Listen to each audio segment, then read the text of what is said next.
Pour s'informer de l'évolution du Covid-19 au Congo, le bureau du Sénat, conduit par son président Pierre Ngolo, a échangé avec le gouvernement sur les questions liées à la gestion de cette situation sanitaire. Selon le Premier ministre, le fonds débloqué pour la gestion de la crise qui s'élève à 1,5 milliard de francs CFA n'est pas suffisant. Le comité scientifique qui devrait s'occuper de la question n'est pas encore mis en place, ajoute le chef du gouvernement. En vous disant déjà que la somme en elle-même devient insuffisante, puisqu'elle peut être épuisée dans 3-4 jours. Imiter ce qui se fait ailleurs, on n'en a pas honte. Nous pensons également qu'il faut que le gouvernement soit assisté suffisamment d'experts qui peuvent conseiller le gouvernement sur cette question.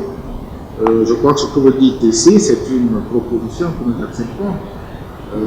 Dans nos textes, un texte va sortir pour formaliser officiellement la création.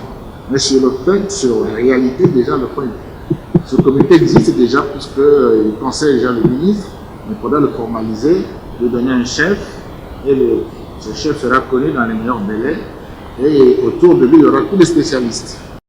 La ministre de la Santé a par ailleurs signifié que plus de 200 personnes ont été déjà testées depuis l'annonce de cette pandémie au Congo. À l'heure actuelle, le risque de contamination locale est visible avec 7 cas suspectés et soumis à un test. À ce jour, dans notre pays, plus de 200 personnes ont été testées.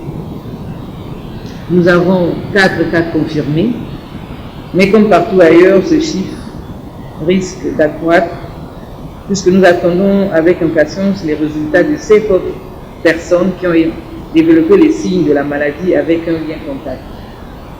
On pourrait bientôt enregistrer nos premiers cas de contamination locale.